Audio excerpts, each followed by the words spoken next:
Ah, le chapitre 186 des 4 chevaliers de l'Apocalypse. Quelle belle ironie que cette cover qui nous est offerte dès les premières secondes. Un Diodora bébé, innocent, au milieu de sa famille, dont 3 de ses membres ne sont plus de ce monde.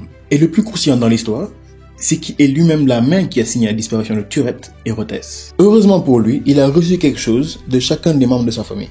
Il est venu au monde par Ironside, il a appris le maniement de l'épée par Morlock, ce que confirme Angalad en constatant qu'il manie son katana à la perfection. Et enfin, grâce à sa capacité magique, il peut reproduire les pouvoirs de ses 2 frères. On ouvre le bal avec une conversation entre Percy et Natien. Perceval, quasiment omnipotent grâce à ses esprits de vie, fait un résumé à Natien de la situation avec Dubs. Mais il est incapable de ressentir la présence du Gopt qui lui est en télétravail. Puis Diodora arrive et prend les devants en allant à la rencontre de son adversaire.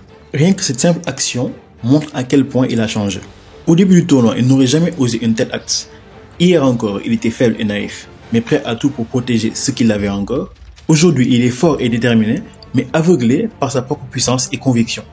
Bref, place au combat. Nos gladiateurs prennent position et se lancent. Premier assaut. Diodora semble dominer, mais Natien riposte, et une blessure, bien que légère, fait son apparition sur son adversaire.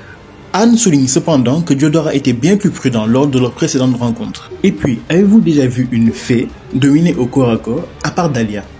On comprend donc par là, et avec son sourire aux lèvres, que Diodora a essayé de vérifier si sa capacité à refléter les coups était bien active. Pas de bol, ce n'est pas le cas. Il ne comprend pas. Et nous, on se dit, peut-être que son pouvoir ne fonctionne pas quand il cherche lui-même à se blesser. Ou alors, faut-il une réelle intention de tuer pour que cela s'active? Voyant que ça ne fonctionne pas, il change d'approche et passe aux choses sérieuses. Quand Natien lui demande pourquoi il porte l'armure, l'épée et la flûte de ses compagnons, ce que j'avais bien sûr remarqué, il lui répond dans une magnifique case « Parce que j'en ai besoin ». On comprend alors que ces artefacts ont été fabriqués spécialement pour résister aux miasmes du purgatoire. Une question me brûle les lèvres, qui les a fabriqués? Diodora, désormais dans une pure volonté destructrice, ne s'en cache même plus.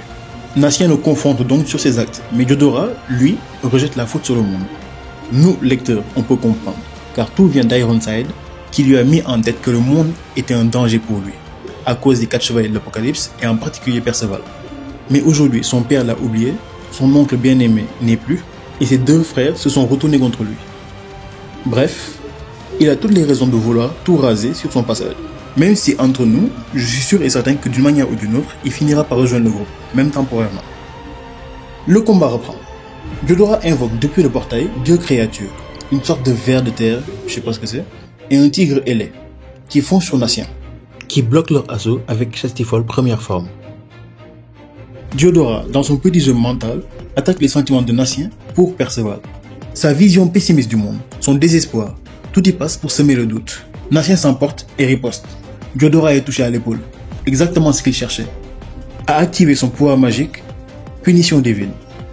Au passage, il n'a pas du tout oublié de se prendre pour Jésus.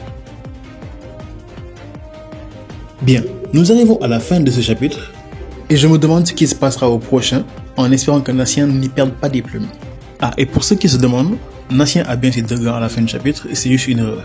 Merci d'avoir partagé ce moment avec moi, c'était Spriganek, peace and love, ciao.